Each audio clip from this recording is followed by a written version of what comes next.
Olá, amigos aprendizes do Evangelho. Esse terceiro capítulo do livro No Mundo Maior, que é chamado A Casa Mental, é um texto muito conhecido no meio espírita porque é utilizado muitas vezes para estudos. Para quem gosta bastante de psicologia, de psiquiatria, entender um pouco mais sobre a nossa mente, o nosso cérebro, porque o Calderaro vai apresentar aqui uma característica muito interessante nos cérebros dos encarnados e dos desencarnados, que são as manifestações do que podem ser chamados de subconsciente, consciente e superconsciente, em uma das nomenclaturas que ele vai apresentar aqui. Então, é um capítulo bem interessante e que agrega ainda mais para o nosso conhecimento do mundo na vida física e no mundo espiritual também. O André começa o capítulo refletindo sobre como era feliz a vida nas colônias, como era agradável, mesmo numa colônia de certa forma inferior como era nosso lar. A gente sabe que é bem próximo ainda da crosta, está muito distante de regiões mais felizes que existem lá para cima. Mas ele destacava, não nos faltavam determinações e deveres, ordem e disciplina, ou seja, trabalho, trabalho, trabalho. Entretanto, a serenidade era nosso clima e a paz a nossa dádiva de cada dia. No caso do André, a gente acompanhou em nosso lar como foi a recuperação dele após a morte, né? Levou um tempo até ele ser resgatado, até ele se recuperar, mas ele considerava que a morte tinha levado ele para uma condição melhor.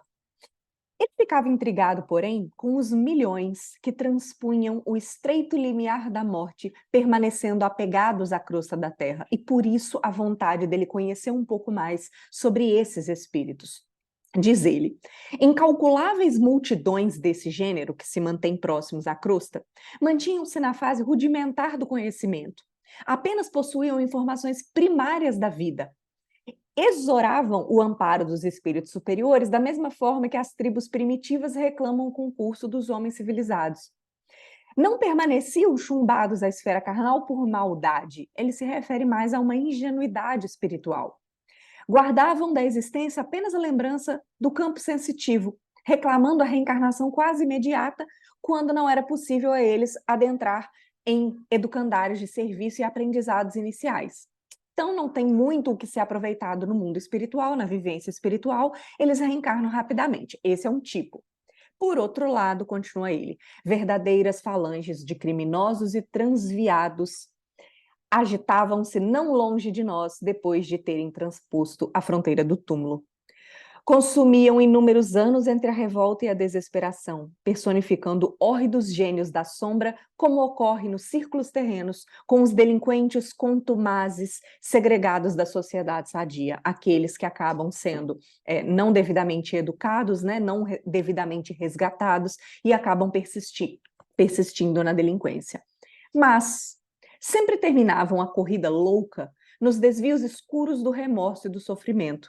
Porém, o arrependimento é o caminho para a regeneração, não o passaporte direto para o céu. Arrepender-se é uma coisa, mas arrepender-se não nos isenta da reparação. Razão pela qual, diz ele, esses infelizes formavam quadros vivos de padecimento e de horror. Em várias experiências, via-os conturbados e aflitos assumindo formas desagradáveis ao olhar. No entanto, era forçoso convir que entre esses desventurados e ele, por exemplo, não tinha muita diferença no processo da morte. Talvez eles tenham desencarnado até pelas mesmas doenças, né, do mundo físico. Efetivamente, identificaram numerosos deles em câmaras retificadoras, mas esses das câmaras onde ele trabalhou por um tempo apresentavam ao seu favor sintomas de melhora por causa do reconhecimento das próprias falhas. Os infelizes dos quais ele está falando, porém, provinham de outras origens. Eram os ignorantes, os revoltados, os perturbadores e os impenitentes, de alma impermeável às advertências edificantes, que não abriam o coração, nem mesmo para aceitar qualquer tipo de ajuda. Meu contato com eles em diversas ocasiões fora simples encontro fortuito sem maior significação para meu esclarecimento, porque nós encontramos casos assim anteriormente, né? Nós, até no livro Obreiros da Vida Eterna, né? Nas excursões lá às cavernas, junto com a Zenóbia, ele trombou, vamos dizer assim, com casos desse tipo, mas nunca se deteu a estudar essa situação. E aí ele pergunta, por que motivo se demoravam tanto no hemisfério obscuro da incompreensão? Adiavam deliberadamente a recepção da luz, simplesmente não queriam? Não lhes doeria a condição de seres condenados por si mesmos a longas penas? Não experimentariam vergonha pela perda voluntária de tempo? Muita vez surpreendia-me a contemplá-los. Os traços fisionômicos de muitos desses desventurados pareciam um monstruoso desenho, provocando ironia e piedade. Que lei regeria a estereotipação de suas formas, a forma como eles se apresentavam? Aproximou-se um dia de Calderaro, então, sedento de saber, e expôs para ele as profundas indagações íntimas. E o Calderaro começa a grande aula desse capítulo. Antes de mais nada, André, vamos mudar o conceito. E eu acho extremamente linda essa parte desse capítulo. É algo também bastante citado em muitas palestras espíritas e muitos estudos. Para nos transformarmos em legítimos elementos de auxílio aos sofredores, desencarnados ou não, é muito importante compreender a perversidade como loucura, a revolta como ignorância e o desespero como enfermidade. Isso é muito bonito. A perversidade como loucura, a revolta como ignorância e o desespero como enfermidade. E ele fala, essas definições não são minhas, não. Essas definições são do Cristo. O Cristo apresentou essas definições pela forma como viveu e tratou todos. A cegueira do espírito é fruto da espessa ignorância em manifestações primárias, no caso de espíritos que estão começando seu processo evolutivo, ou do obnubilamento da razão nos estados de aviltamento do ser, da razão tampada em tanta baixeza que a gente se presta, da gente ficar na camada mais inferior possível do nosso tipo de manifestação. Nosso interesse no socorro à mente desequilibrada, porque a gente já ficou sabendo que o Calderaro trabalha explicitamente com isso, é analisar esse último aspecto da sombra que pesa sobre as almas. Então, não estamos falando de criaturas aqui no começo do processo evolutivo, não. Estamos falando daqueles que persistiram no mal. Assim sendo, é importante saber alguma coisa da loucura no âmbito da civilização, entender um pouco mais esses aspectos.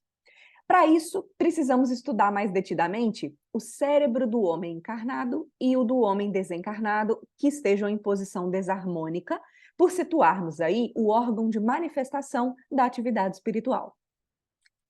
Não tenho muito tempo para falar muito sobre uma matéria que não é especificamente do meu estudo, né, dos serviços dele, mas trabalhando nas boas obras, aprenderemos sempre a ciência da elevação. Então, o Calderaro convida ele a conversar enquanto servem aos semelhantes. Então, eles aprendem, conversam e estudam enquanto estão no trabalho ativo. Então, dirigiram-se a um vasto hospital e se detiveram na frente de um determinado leito de um enfermo que o Calderaro deveria socorrer. Aí começa o André a descrever esse enfermo.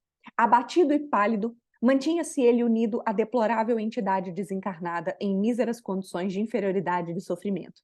O doente, embora quase imóvel, acusava forte tensão de nervos, sem perceber com os olhos físicos a presença do companheiro desencarnado de sinistro aspecto.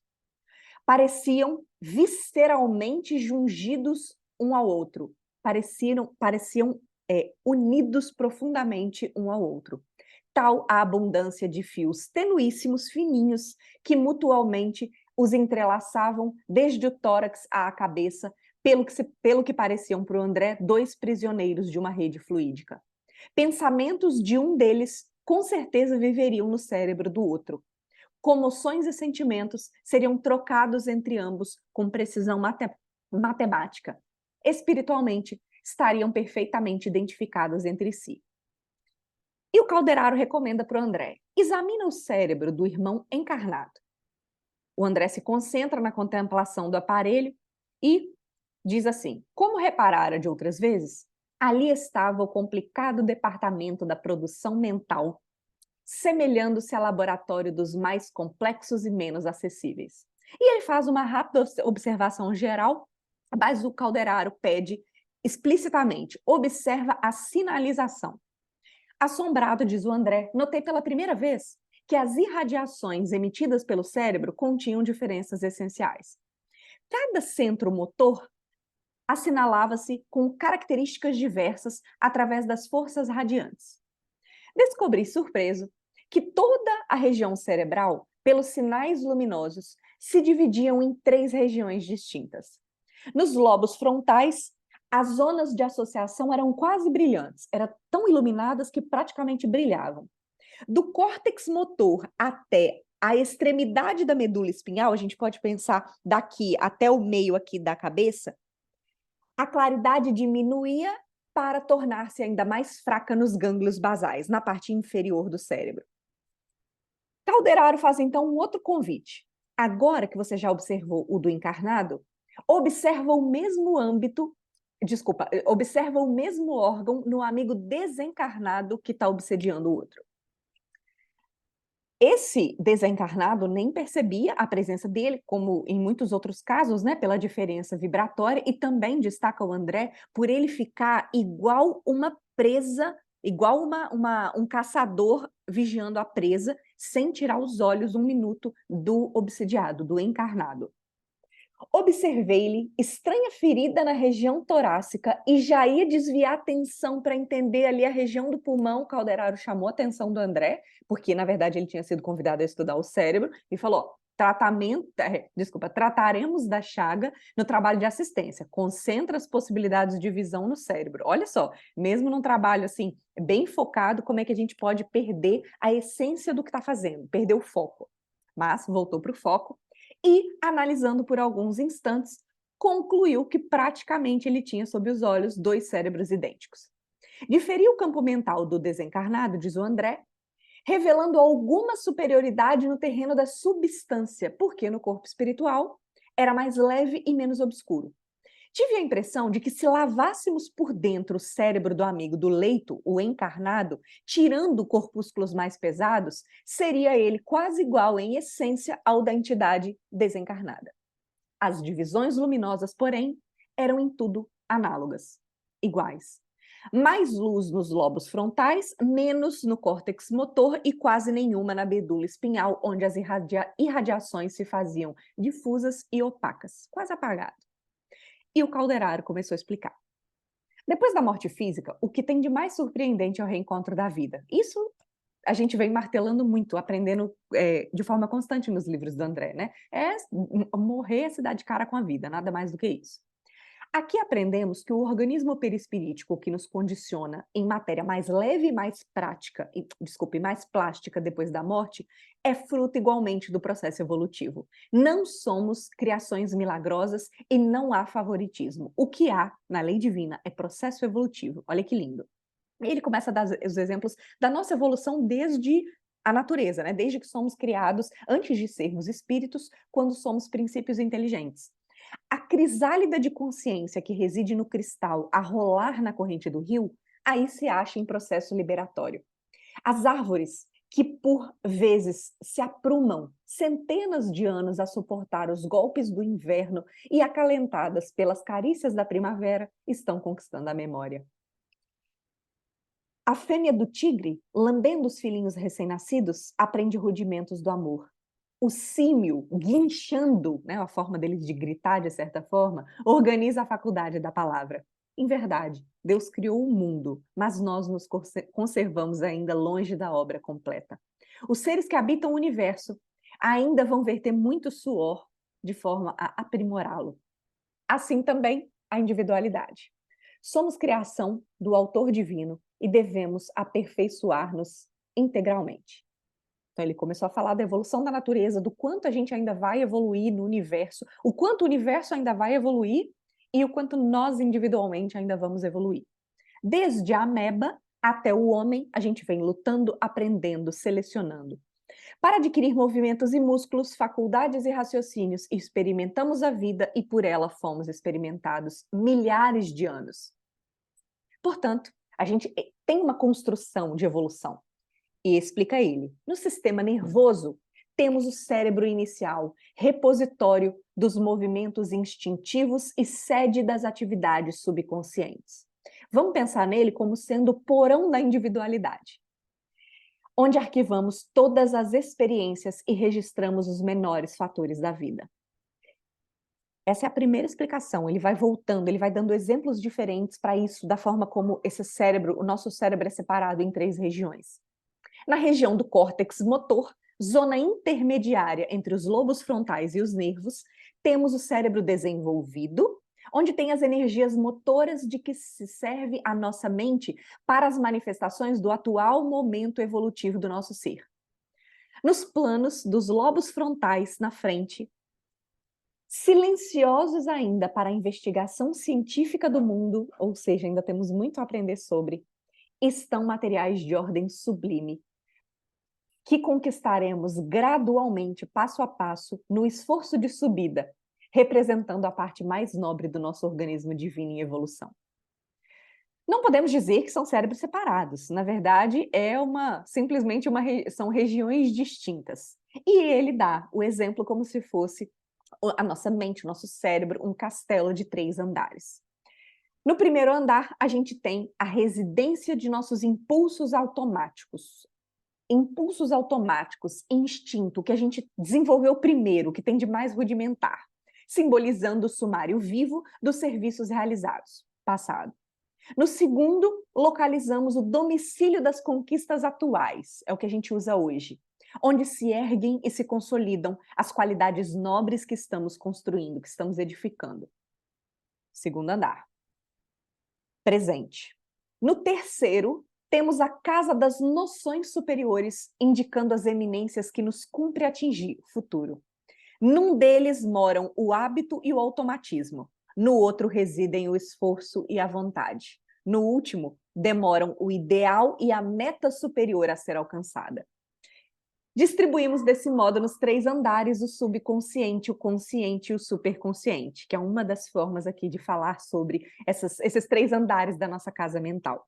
Como vemos, diz ele, possuímos em nós mesmos o passado, o presente e o futuro. Que lindo, né? Que a gente possa ir aos poucos digerindo isso e sabendo que aqui, né, o caso que a gente vai estudar desses 2, né, obsidiado e obsessor, ele vai explicar um pouco mais para frente, só adiantando, a situação em que eles estão é a situação do porão da individualidade, das manifestações mais baixas. A nossa meta é acessar as nossas aspirações superiores. Tudo que a gente tem nos lobos frontais, nesse nosso superconsciente, que é o nosso vir a ser. Tudo que nós podemos conquistar. Bom, o André disse que as explicações eram simples e não podiam ser mais lógicas. Só que passava pela cabeça dele. O cérebro de um desencarnado podia também adoecer? O Calderaro, captando esses pensamentos, essas perguntas do André, continua explicando.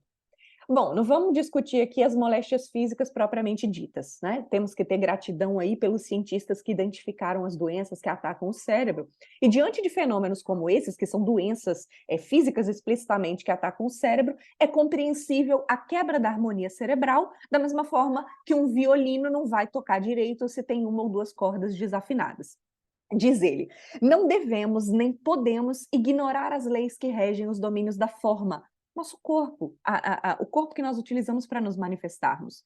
Daí, diz ele, a impossibilidade de querermos psicologia equilibrada sem fisiologia harmoniosa. Psicologia equilibrada anda junto com fisiologia, corpo harmonioso. Vamos nos referir tão somente às manifestações espirituais em sua essência. E aí você pergunta se a mente pode adoecer. Que pergunta! Você acha que a maldade deliberada não seja uma moléstia da alma? Que o ódio não seja uma doença terrível? Supõe, porventura, que não haja vermes mentais da tristeza e da inconformação? Embora tenhamos a felicidade de agir num corpo mais sutil e mais leve, graças à natureza de nossos pensamentos e aspirações, já distantes das zonas grosseiras da vida que deixamos, no caso deles, não possuímos ainda o cérebro dos anjos, está falando deles, tá? Do nível que o André e o Calderaro estão. Constitui-nos incessante trabalho a conservação de nossa forma atual, a caminho de conquistas mais altas. Não podemos descansar nos processos iluminativos. Por isso, trabalho, trabalho, trabalho, porque eles também estão em evolução. Milhões vivem aqui, na posição em que nos achamos, mas outros milhões permanecem na carne ou em linhas mais baixas da evolução, sob praticamente um efeito de demência. É para esses que devemos cogitar da patologia do espírito, da doença do espírito, socorrendo os mais infelizes, interferindo de forma fraternal e indiretamente na solução de problemas escabrosos onde eles se agarram. São desesperados, vítimas de si mesmos em terrível colheita de espinhos e desilusões. O corpo perispiritual humano, vaso de nossas manifestações, é por ora a nossa mais alta conquista na Terra no capítulo das formas. Conforme vamos encarnando, o nosso perispírito vai evoluindo. Lembra, a gente nunca regride. A gente nunca regride em aprendizado. A gente pode estacionar, mas tudo que a gente já aprendeu está em nós. Para as almas esclarecidas, já iluminadas, o perispírito representa uma ponte para o campo superior da vida eterna. E nem eles alcançaram isso ainda. Para os espíritos vulgares, é uma restrição indispensável e justa. É uma restrição, é uma forma de nos conter. Para as consciências culpadas, é uma cadeia, porque registra os erros cometidos com todas as particularidades vivas. Fica gravado em nós os nossos erros cometidos, as nossas vivências estão gravadas, diz o Haroldo, é como se fosse uma fotografia de tudo que a gente fez, gravado em nós mesmos. O gênero de vida de cada um, então, determina a densidade do organismo perispirítico após a perda do corpo denso, após a morte. O que determina o quão pesado é o nosso perispírito é o tipo de vida que a gente levou. E aí faz todo sentido a gente falar sempre em sintonia, que nós vamos para o local com o qual nos afinizamos, porque afinal o nosso perispírito vai estar carregado daquilo. Continua ele. Ora, o cérebro, né, que é o foco da conversa, é o instrumento que traduz a mente. É o manancial dos pensamentos. Através dele, então, nós nos unimos à luz ou à treva, ao bem ou ao mal. E a gente está olhando para cá, vendo dois enfermos, um na carne e outro fora dela. Os dois trazem o cérebro intoxicado, sintonizando-se absolutamente um com o outro. Espiritualmente, rolaram do terceiro andar, onde situamos as concepções superiores, entregando-se ao relaxamento da vontade, deixaram de acolher-se no segundo andar, deixaram de persistir ali no segundo andar, sede do esforço próprio, perdendo valiosa oportunidade de reerguer-se.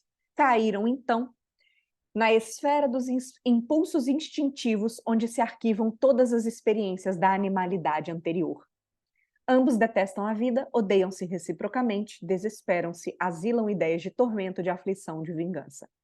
Em resumo, estão loucos, embora o mundo não lhes vislumbre o supremo desequilíbrio, que se verifica no íntimo da organização perispiritual. Então, estamos entendendo que esse que está doente, ele não é doente como louco, ele está doente identificado lá as situações físicas. Do nosso ponto de vista, porém, ele está adoecido porque ele está persistindo na loucura. Vamos conhecer um pouquinho melhor do caso. O Calderaro pede para o André guardar lá as inquirições dele, as perguntas dele. Conforme eles fossem servindo, o Calderaro ia contar aí tudo o que ele sabia sobre a situação. E o Calderaro começou, então, a assistência direta ao enfermo. No próximo capítulo, a gente vai conhecer um pouquinho da história desses dois que estão tão conectados um ao outro, cujo cérebro vibra com a mesma intensidade, vibrando nos mesmos tipos de pensamentos, agarrados na mesma situação que eles vivenciaram, que a gente vai conhecer no próximo capítulo. Um abraço a todos, espero que fique aí martelando na nossa cabeça essas divisões do nosso cérebro, que a gente foque bastante em tudo que a gente pode ser, em tudo que nós seremos. Só precisamos acelerar um pouquinho o passo para que isso não fique muito distante. Abraço a todos.